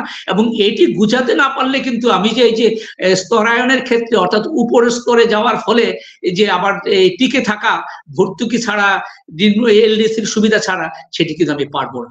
কারণ এই শুধুমাত্র এই সেবা শিল্প আমাকে সাময়িকভাবে কিছু মুনাফা দেবে, কিন্তু এই মুনাফা আমার টেকসই ভিত্তি নির্মাণের জন্য যথেষ্ট না। স্যার আরেকটা প্রশ্ন ছিল স্যার, আই থিংক এই প্রশ্নের উত্তরটা তো আপনার দেওয়া শেষ। আইটির ক্ষেত্রে বিপুল সম্ভাবনা। আমি এক্ষেত্রে একেবারে বলি নিজের যুক্ততার জায়গা থেকে বলি আর কি, এটি নাম বলা হয়ে যাবে। জাপানের বলে আমার তো অসুবিধা নেই, আমরা তো খুব খোলামেলা একাডেমিক আলোচনা করছি, যে আমাদের এই জ্যাট্রো, শুধু জ্যাট্রো না, জাপানি বিভিন্ন প্রতিষ্ঠান বিপুল সংখ্যক আইটি গ্রাজুয়েট বাংলাদেশ থেকে রিক্রুট করতে চায়। তাদের প্রচুর প্রয়োজন। কেন প্রয়োজন? কারণ তাদের দেশে অনেক এই মানে বেতন অনেক বেশি, মজুরি অনেক বেশি, কিন্তু সেই তুলনায় অনেক কম, 1/5 মজুরি দিয়ে বাংলাদেশ থেকে অত্যন্ত দক্ষ গ্রাজুয়েটদেরকে নিয়ে যাওয়া সম্ভব। সমস্যা দুটি, একটি হচ্ছে আমাদের ছেলেমেয়েরা জাপানি ভাষা জানে না, কিন্তু আপনি যদি জাপানে যে ভালো এই আইটি স্পেশালিস্টের জায়গায় বসতে চান, আপনাকে জাপানি ভাষা না জানলে একটি সমস্যা। এটা একদম এই অনুষ্ঠানের মাধ্যমে জানাতে চাই, আমাদের যারা আইটি গ্রাজুয়েট যারা এরকম কাজ খুঁজেন, যে কোনো বাজারের চেয়ে, ইউরোপ আমেরিকার বাজারের চেয়ে অনেক বেশি মজুরিতে আপনি জাপানের বাজারে চাকরি পেতে পারেন এবং প্রমিসিং ক্যারিয়ার নিয়ে। কিন্তু আপনাকে একটু যা কষ্ট করে জাপানি ভাষা শিখতে হবে। এক, দুই হচ্ছে যে আপনি জাপানি ভাষা না শিখেও পারবেন, সেই ক্ষেত্রেও একদম ক্যাটাগরিক্যাল তাদের যে স্কিলগুলো, সেই স্কিলটা আপনার মধ্যে অ্যাটেন্ড করতে হবে। এটা সাধারণ মানের স্কিলে আবার হবে না, কারণ এই যে শুধু ইংরেজি জানা লোকরা যে স্তরে কাজ করবেন সেটা আবার একটু হায়ার স্কিলের জায়গাটা, সেই জায়গাটা অ্যাটেন্ড করতে হবে আপনাকে। তো এই জায়গাটা আমাদের জন্য প্রচুর। আমরা যখন একটু আগে এই পণ্য খুঁজছিলাম, যে পণ্যের নতুন গন্তব্য খুঁজছিলাম, এই জবেরও কিন্তু আইটির জন্য কিন্তু একটা চমৎকার মার্কেট কিন্তু আমাদের এই জাপান, এবং শুধু জাপান না, অন্যান্য দেশেও। আর আমাদের একটা এই গ্লোবাল মানে ভৌগোলিকভাবে আমাদের দেশের যে অবস্থানটা, তাতে আমরা এই যে এই অনলাইনে আইটিতে আমাদের ছেলে মেয়েদেরকে এনগেজ করার একটা বিরাট সুবিধা। অর্থাৎ এই যেমন আমরা জানি যে আমাদের একটা মাল্টিনেশনাল কোম্পানি এখানে, যাদের সাথে আমার কাজ করার আমার না মানে আমার যুক্ত থাকার সুযোগ হয়েছে, তারা ওই মেডিকেল স্ক্রাইব রিক্রুট করে আমাদের এখান থেকে আইটি ছেলে মেয়েদেরকে। অর্থাৎ ডাক্তার সাহেব রুগীকে প্রেসক্রিপশন দিচ্ছে, আপনি এখানে শুনে শুনে লিখছেন, লিখে এটাকে আপনি ট্রান্সক্রিপ্ট করে সুন্দর করে গুছিয়ে পরদিন সকালে আপনি পাঠিয়ে দেবেন। অর্থাৎ আজকে সন্ধ্যায় আমেরিকার যে ডাক্তারটা প্রেসক্রিপশনটা করলো, কালকে সকালে এটা সুন্দর মতো সে তার টেবিলে পেয়ে যাচ্ছে। আমাদের এখানকার একটা ছেলে বা মেয়ে আইটি গ্রাজুয়েট সুন্দর করে পাঠিয়ে দিচ্ছে। তো এই যে টাইমিং এর এই চমৎকার সুযোগটা কিন্তু আমরা বহু দেশের সাথে ব্যবহার করে এই যে এই আইটিতে আমাদের ছেলে মেয়েদেরকে এনগেজ করতে পারি। আমরা বহু ছোট ডাটা এন্ট্রির কাজ তো এখন একদম একটা পপুলার এই বিষয়, এটা তো বিভিন্ন জায়গায় বিভিন্ন প্রতিষ্ঠান দেদারচে করতে পারেন। আর অন্যান্য এই প্রেস্টিজিয়াস পজিশনেও কিন্তু এই কাজ করার সুযোগ আছে। এবং আরেকটা জিনিস বলি, এটা আমি ওই যে বিশ্ববিদ্যালয়ের ছেলে মেয়েদের সামনে বলতে খুব আগ্রহ বোধ করি। আমরা মনে হয় এখানে এটা বলে আমার মনে হয়, কারণ প্রায় 9টা বেজে যাচ্ছে, সেটি হচ্ছে যে কারণ আমি একটু কিছু প্রশ্ন অডিয়েন্স থেকে পেলে আমার খুব ভালো লাগবে, কারণ আমি একতরফা এতক্ষণ কথা বললাম, এটা বোধহয় একটু অন্যায় করা হলো। সেটি হচ্ছে যে আমরা 20 বছর 10-15 বছর আগে চাকরির জন্য দরখাস্তটি নিয়ে একটা নির্দিষ্ট অফিসে যেতাম হার্ড কপি নিয়ে। তো তো এখন তো আর আমি হার্ড কপি নিয়ে যাচ্ছি না, অনলাইনে পাঠিয়ে দিচ্ছি। তো অনলাইনে দরখাস্তটা আমি ঢাকা অফিসে পাঠালাম না নিউ ইয়র্ক অফিসে পাঠালাম, কোনো ম্যাটার, দুটোর মধ্যে তো কোনো পার্থক্য নাই। ফলে আমি চাকরি খোঁজার জন্য এখন কিন্তু আমি যেন কোনোভাবেই না মনে করি যে আমার চাকরির বাজার শুধু বাংলাদেশ, সারা পৃথিবী এখন আমার এই যে চাকরির জায়গা, এবং তার মধ্যে সবচেয়ে বেশি হচ্ছে আইটি ছেলে মেয়েদের চাকরির জায়গা। এবং আমাদের বহু ছেলে মেয়ে কিন্তু, বহু না হলো উল্লেখযোগ্য ছেলে মেয়ে কিন্তু এখন এই যে গুগলের মতো, এই আলিবাবার মতো প্রতিষ্ঠানে কাজ করছে, আমি জেনে বলছি। তো এই ভালো কাজ করছে, ভালো পজিশনে কাজ করছে। তো এই সুযোগগুলো কিন্তু আমরা এখন এই জব মার্কেট এক্সপ্লোর করার ক্ষেত্রে আমি যেন মনে করি সারা পৃথিবী এখন আমার এই চাকরির জায়গা। জি স্যার, যেহেতু অলমোস্ট শেষের দিকে চলে এসেছি, আমার জায়গা থেকে দুটো প্রশ্ন ছিল, তারপর আই থিঙ্ক আমরা অডিয়েন্সের কাছে চলে যেতে পারি। তো স্যার, আমার একটা প্রশ্ন ছিল যে একদম সাম্প্রতিক এই 1 জানুয়ারিতে প্রণীত আমাদের রপ্তানি ও আমদানি দপ্তর প্রণীত একটা আদেশ দেওয়া হয়েছে, যেখানে বলা হয়েছে যে আমাদের কাস্টম কর্তৃপক্ষ সম্পূর্ণ নিজেদের তত্ত্বাবধানে পুনঃরপ্তানির ব্যাপারটা পর্যবেক্ষণ করতে পারবে, এবং এক্ষেত্রে তাদের আমদানি ও রপ্তানি দপ্তরের প্রধান নিয়ন্ত্রকের কোনো অনুমতি লাগবে না। তো আপনার কাছে জানতে চাচ্ছিলাম যে এই যে আদেশটা প্রণীত হয়েছে, এটা আপনার কাছে কি মনে হয় যে এটা আসলে কি আমাদের জন্য কোনোভাবে বেনিফিশিয়াল হতে পারে কিনা? আর আরেকটা জিনিস, মানে ডেটা সংরক্ষণ বা ডেটা ব্যাংকের জায়গা থেকে বলতাম, আমাদের দেশের আমার কাছে যেটা মনে হয় বা আমি যতটুকু একটু খোঁজ করে দেখেছি, যে দেখা গেছে যে ল্যাক অফ ডেটার জন্য আমরা প্রপার পলিসি নিতে অনেক সময় অনেক সংকোচ বোধ করি। সো এই জায়গা থেকে যদি বলি যে স্যার, নির্ভরযোগ্য বিভিন্ন সূত্র মোতাবেক এক এক জায়গায় রপ্তানি আয়ের পরিমাণ এক এক রকম লেখা, এবং আমরা কোনো অথেন্টিক রপ্তানির আয়ের ব্যাপারটা যে আমরা একটা অথেন্টিক ডেটা হিসেবে ইউজ করবো, এটাও আমরা করতে পারছি না। তো এই অস্বচ্ছতা কেন আপনার কাছে কি মনে হয়, যদি স্যার সংক্ষেপে বলতেন, তারপর আমরা অডিয়েন্সের কাছে চলে যেতে পারবো। জি, সংক্ষেপে বলবো, কিন্তু দুটো প্রশ্ন অত্যন্ত গুরুত্বপূর্ণ। প্রথমটি হচ্ছে যে এই যে 1 জানুয়ারি থেকে যে নীতিটি করা হলো যে এই শুল্ক বিভাগ নিজেরাই দায়িত্ব নিয়ে করবে, এটিকে দেখবার দুটি দৃষ্টিকোণ আছে। সেটি হচ্ছে যে আমরা বহু ক্ষেত্রে এই স্বায়ত্তশাসন দেওয়ার পক্ষে, অধিকাংশ ক্ষেত্রে স্বায়ত্তশাসন দেওয়ার পক্ষে। যদি ওনারা এটির মিসইউজ না করেন তাহলে এটি খুবই ভালো কাজ হয়, তাহলে সময় কম লাগবে, হয়রানি কম হবে, এই কাজটি খুবই ভালো হয়। কিন্তু যেন এটি দক্ষতার সাথে, দায়িত্বশীলতার সাথে এর প্রয়োগ হয় এবং এর কোনো মিসইউজ না হয়, এটি খেয়াল রাখতে হবে। আবার অন্যদিকে কিন্তু অন্য একটি বিষয়ও আছে, যেমন আমাদের বাংলাদেশ ব্যাংককে কেন্দ্রীয় ব্যাংক হিসেবে বাংলাদেশ ব্যাংকে যথেষ্ট স্বায়ত্তশাসন দেয়া আছে কাগজে কলমে, কিন্তু প্রকৃতপক্ষে এই স্বায়ত্তশাসন তারা কিন্তু ভোগ করতে পারছে না। ক্ষণে ক্ষণে কাগজে কলমে স্বায়ত্তশাসন থাকলেও তারা স্বায়ত্তশাসিত আচরণ করতে পারছে না। তো এখন যেই দায়িত্ব শুল্ক বিভাগকে দেয়া হলো, এখন কাগজে কলমে দেয়া হলো, আর প্রয়োগের সময় ওই বাংলাদেশ ব্যাংকার এই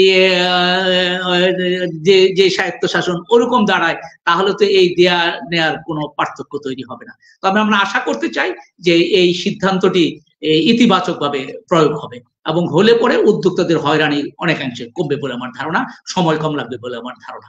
এক, আর আপনি এই পরীক্ষণের ক্ষেত্রে ডাটার ঘাটতির কথা বললেন, এটা তো একটা মানে আমরা কি বলবো, এটি একটা চরম দায়িত্বহীনতার জায়গায় যে আমরা শুধু রপ্তানির ক্ষেত্রে না, সব ক্ষেত্রে। ধরুন আপনি প্রজেকশন করছেন যে আমি আগামী 5 বছরে বাংলাদেশের জনসংখ্যা এই বৃদ্ধির হার কোন পর্যায়ে নামিয়ে আনবো। ধরুন এখন 1.2% আছে, তো আপনি চিন্তা করলেন যে আমি 1.1% নামিয়ে আনবো। তো আপনি হিসাব করছেন কি, কোন হিসাবে? বাংলাদেশের জনসংখ্যা এই কাগজে কলমে যে 17 কোটি আছে সেটাকে ধরে। তো আপনি কাগজে কলমে 17 কোটি ধরে যদি হিসাব করেন, তাহলে তো 5 বছর পরে দিয়ে আপনি যে হিসাব পরিকল্পনা করলেন এটা কোনো কাজই আসবে না, কারণ ততদিনে আপনার লোক সংখ্যা আসলে 21 কোটি হয়ে গেছে। ফলে আমাদের আপডেটেড, নির্ভরযোগ্য, দায়িত্বশীল তথ্য যদি আমরা সামনে হাজির করতে না পারি, তাহলে এই পরিকল্পনা ভুল হতে বাধ্য। এবং এই ভুল পরিকল্পনা নিয়ে যে আমরা এগুচ্ছি, তার অনেক কারণের মধ্যে একটি কারণ এটি যে আমরা নির্ভরযোগ্য তথ্যের উপাত্তের উপর ভিত্তি করে এই পরিকল্পনাগুলো, এই নীতিগুলো প্রণয়ন করতে পারছি না। আর এই সবকিছু আপনি আমাকে প্রশ্ন না করলে আমি বলতে চাই যে এই যে সমস্ত সমস্যা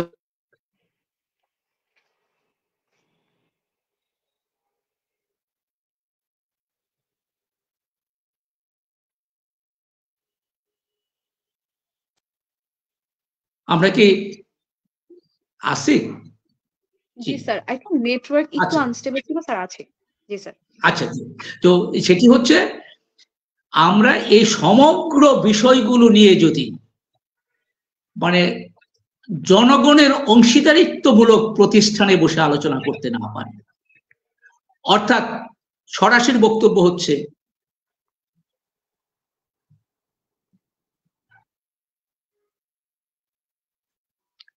আমাকে এই মুহূর্তে শোনা যাচ্ছে মনে হয় না। জি স্যার, শোনা যাচ্ছে।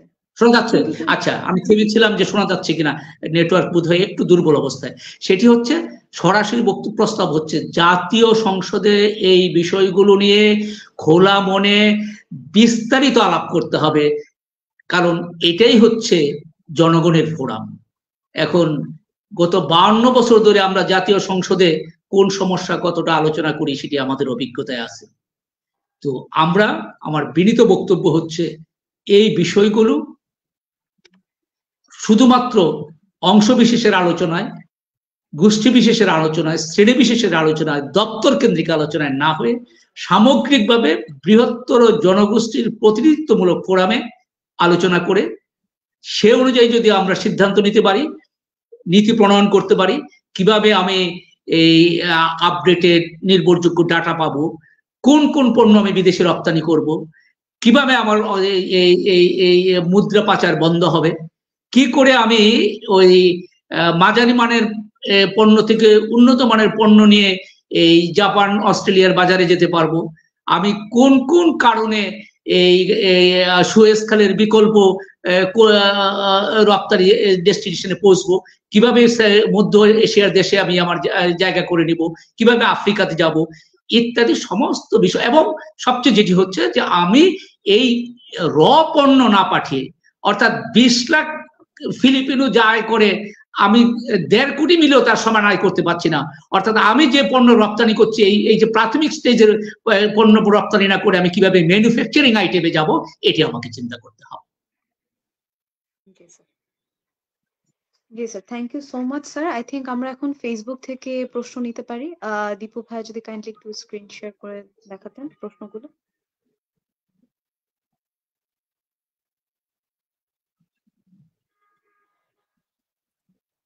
জি, আপনি ফেসবুক থেকে কোশ্চেন গুলো করতে পারেন। আপনি কোশ্চেন করার সাথে সাথে আমি জাস্ট ডিসপ্লে করিয়ে দিব আর কি। ও আচ্ছা জি, আচ্ছা, শিওর। আপনি প্রশ্নগুলো মুখে বললে আমার জন্য সহজ হবে।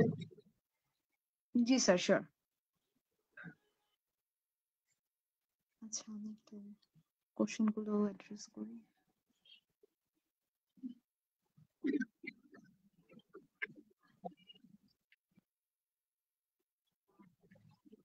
জি ভাইয়া, আমি প্রশ্নগুলো দেখছি। আহ, স্যার, একটা প্রশ্ন এসেছে যে আমাদের কোন কোন সম্ভাবনাময় খাত রয়েছে, সেই প্রশ্নটা একজন করেছেন।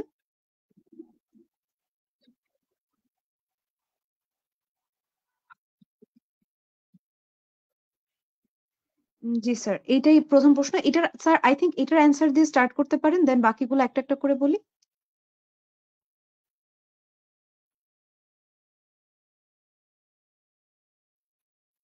স্যার, আমাদের কোন কোন খাত সম্ভাবনাময়, এই প্রশ্নটা আমরা আগে ফার্স্ট অ্যাড্রেস করি, তারপর একটা একটা করে যাচ্ছি।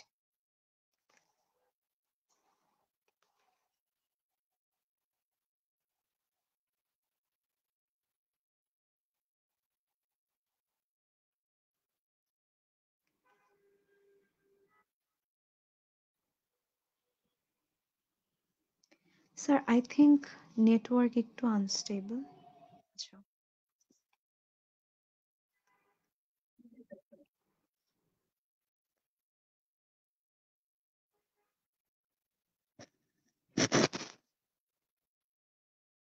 আমরা কিছুক্ষণ স্যারের জন্য ওয়েট করি। আই থিংক স্যার একটু নেটওয়ার্ক দুর্বলতার মধ্যে আছে।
আই থিংক আমরা স্যারকে পেয়েছি। হ্যাঁ হ্যাঁ, একটু অপেক্ষা করুন, এতক্ষণ তো ডিসকানেক্টেড ছিলাম সম্ভবত। জি স্যার, স্যার শিওর, টেক এখন ইওর টাইম। হ্যাঁ হ্যাঁ, আমি আমি আমি আবার ওই যে ইয়েতে এতক্ষণ ওয়াইফাইতে ছিলাম, তো এই জন্য একটু অপেক্ষা করেন। জি স্যার, শিওর।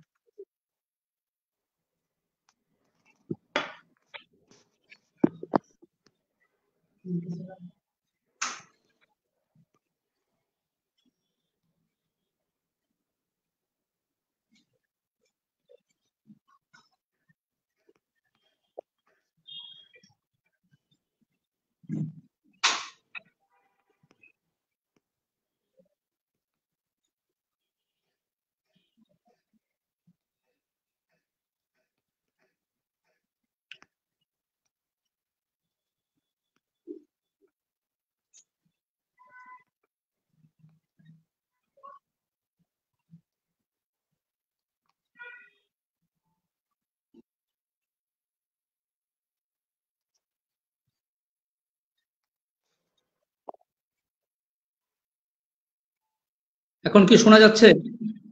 জি জি স্যার, জি, আমরা শুনতে আমি পাচ্ছি। আমি খুবই দুঃখিত, একেবারে হাই মোমেন্টে। না স্যার, কোনো সমস্যা নেই। আচ্ছা, ইকো হচ্ছে নাকি? না স্যার, ইকো হচ্ছে আচ্ছা না, আমার এন্ড থেকে একদম লাউড এন্ড ক্লিয়ার স্যার। আচ্ছা, ঠিক আছে। তাহলে আমরা যেটি বলছিলাম যে কয়েকটি পণ্য যেগুলো নাম করলাম, এই প্রথমেই বললাম যে পাটজাত পণ্য, দ্বিতীয়ত হচ্ছে চামড়াজাত পণ্য, তৃতীয় হচ্ছে সামুদ্রিক মাছ, তারপরে হচ্ছে ওষুধ, হস্তশিল্প, তারপরে এই তুলা তুলা না, তুলাজাত পণ্য অর্থাৎ বস্ত্র তৈরি করে যুক্ত করে, ইত্যাদি। ও, এবং আইটি গ্রাজুয়েট বিষয়। জি, আমরা পরের প্রশ্ন দেখব। জি স্যার, শিওর। স্যার, পরের প্রশ্নটা হলো চামড়া ও ওষুধ শিল্পে আমাদের সম্ভাবনা কেমন? অসাধারণ সম্ভাবনা। এবং চামড়ার এই জায়গাটা একটু বলি যে ইউরোপ এবং আমেরিকার উৎপাদকরা চামড়ার ব্যাপারে ওদের একটু এই নাক ছিটকানো দৃষ্টিভঙ্গি আছে, অর্থাৎ এই কাজটি তারা করতে চায় না। তো এই সবচেয়ে বেশি চামড়া শিল্পের অবস্থান বর্তমানে হচ্ছে ইউরোপের মধ্যে, জার্মানিতে, তারাও আস্তে আস্তে দিকে সরে আসতে চায়। ফলে চামড়া শিল্পের ক্ষেত্রে আমাদের চমৎকার একটি সম্ভাবনা আছে। কিন্তু মুশকিল হচ্ছে যে আমাদের চামড়া খাতের যে উদ্যোক্তারা, ওনারা পুরো সম্মান রেখে বলি, আমাদের যে হাজারীবাগের যে উদ্যোক্তারা আছেন, তারা এই বর্তমান অবস্থার মধ্যে অবস্থাতে তারা খুশি। এইটাকে যে আরো কয়েক গুণ বাড়িয়ে ফেলা যায়, এবং সেই জায়গাটাতে তাদের দৃষ্টিভঙ্গির একটু সীমাবদ্ধতা আছে। এই জায়গাটাই আমার মনে হয় তাদেরকে আরেকটু সাহসী হতে হবে, উদ্যোগী হতে হবে। তাহলে চামড়াজাত পণ্য রপ্তানি করে, দুঃখিত, আমি এই আমাদের আরএমজি কে একদম মানে সরিয়ে ফেলা সম্ভব এই চামড়ার মাধ্যমে। আর ওষুধের ব্যাপারে তো বললামই যে 2036 পর্যন্ত, বছর সাল 36 না হলে 38 হতে পারে, এই অর্থাৎ 36 বা 38 সাল পর্যন্ত আমাদের যে একটি লিস্ট ডেভেলপড কান্ট্রির সুবিধা ভোগ করার সুযোগ আছে, এটি আমরা ব্যবহার করতে পারলে ওষুধ একটি চমৎকার জায়গা। স্যার, স্যার যদি নেক্সট কোশ্চেন এখন মুভ করি। স্যার, নেক্সট একজন জিজ্ঞাসা করেছে যে জাপানে কৃষি পণ্য রপ্তানির সম্ভাবনা এবং বাধা আপনি কি মনে করেন, এবং সেই বাধাকে আমরা কিভাবে টপকাতে পারি? জাপানে পণ্য রপ্তানির ক্ষেত্রে শুধু কৃষি না, যে কোনো পণ্য সবচেয়ে গুরুত্বপূর্ণ হচ্ছে প্যাকিং এবং ফিনিশিং জাপানের বাজারের জন্য। তারা এরকম দেখা যায় যে 100 টাকার একটি পণ্যের জন্য এই 15 টাকা পর্যন্ত এই প্যাকিং ম্যাটেরিয়ালস খরচ করতে তারা রাজি। অর্থাৎ তাদের ক্ষেত্রে, অর্থাৎ এটি গুছিয়ে সুন্দর করে উপস্থাপনাটা জাপানের বাজারের জন্য অত্যাবশ্যকীয়। ফলে আমরা যে পণ্যই ওখানে পাঠাই না কেন, এটি পরিপাটি করে গুছিয়ে জীবাণুমুক্ত ভাবে ভালো প্যাকিং এ এবং যে কোনো প্রকার খুঁত মুক্ত, কোনো খুঁত থাকতে পারবে না। ইউরোপ আমেরিকার বাজারে খুঁত থাকলে চলে, কিন্তু জাপানের বাজারে কোনো খুঁত থাকা চলবে না। এই বিষয়টি দিকে খেয়াল রাখতে হবে। আর তারা অত্যন্ত বেশি সময় সচেতন। আপনি যা বলবেন সেই সময় মেনে চলতে হবে, যা শর্ত দেবে আমাদের সেই শর্তগুলো আপনাকে পূরণ করতে হবে। অর্থাৎ ইউরোপ আমেরিকার বাজারের চেয়ে কিন্তু জাপানের বাজার অত্যন্ত সেন্সিটিভ, এটি আমাদের মনে রাখতে হবে। জি স্যার। স্যার, আরেকটা প্রশ্ন এসেছে যে আমাদের শিক্ষা কাঠামো কি শিল্পভিত্তিক দেশ হিসেবে গড়ে তুলতে সহায়ক?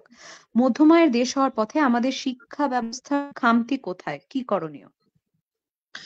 একদম সহজ জবাব সবারই জানা আছে।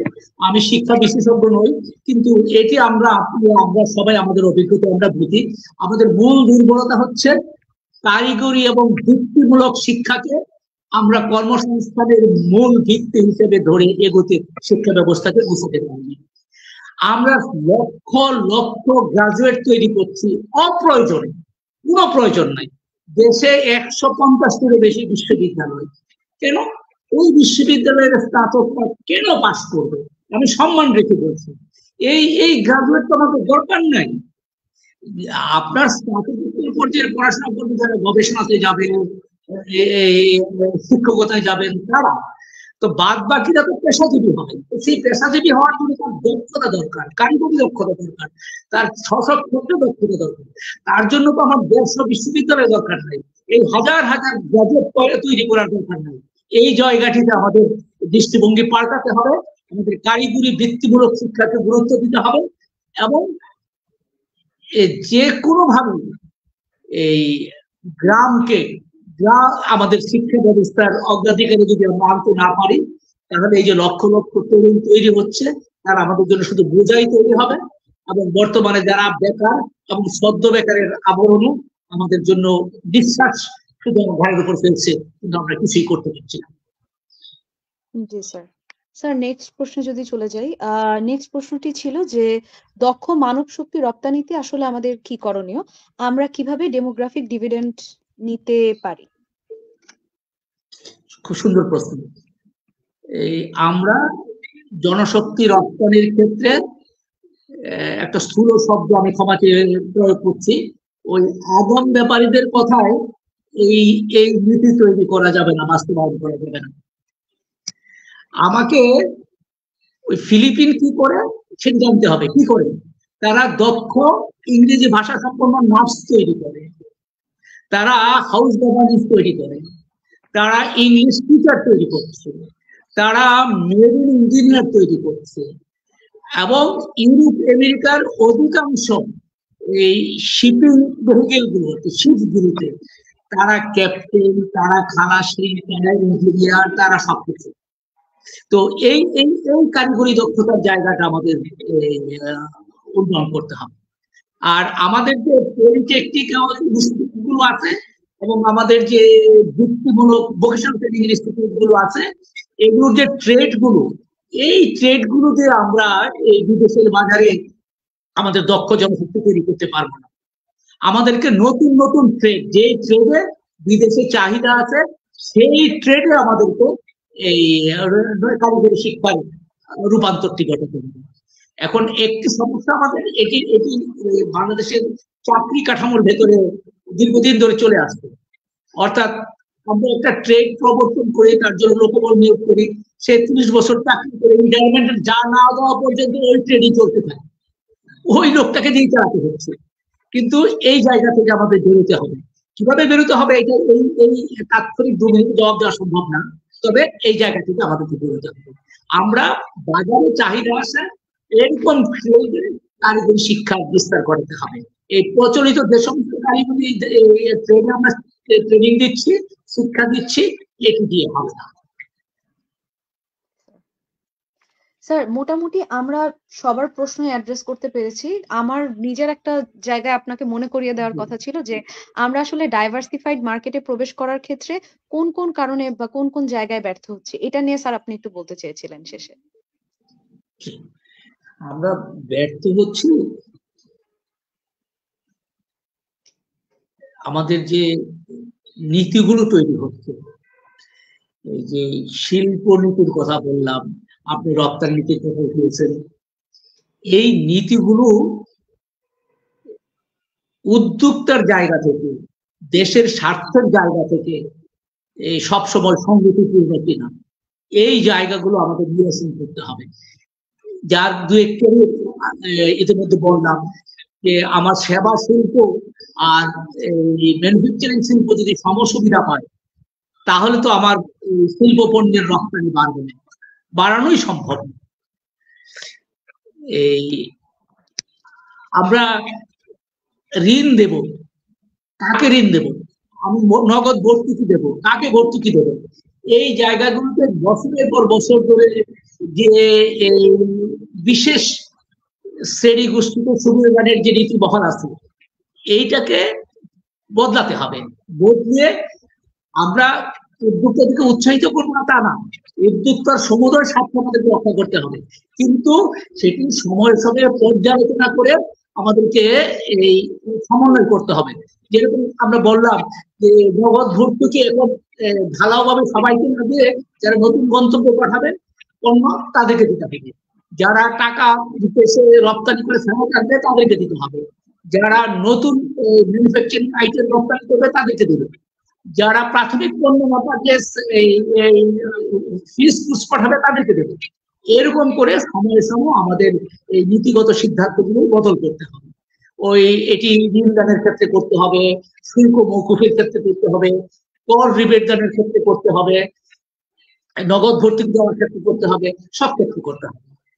আর একটি ন্যায্যতা, আমরা এই বড় উদ্যোক্তাদের সাথে ছোট উদ্যোক্তাদের একটি বড় পার্থক্য দেখতে পাই।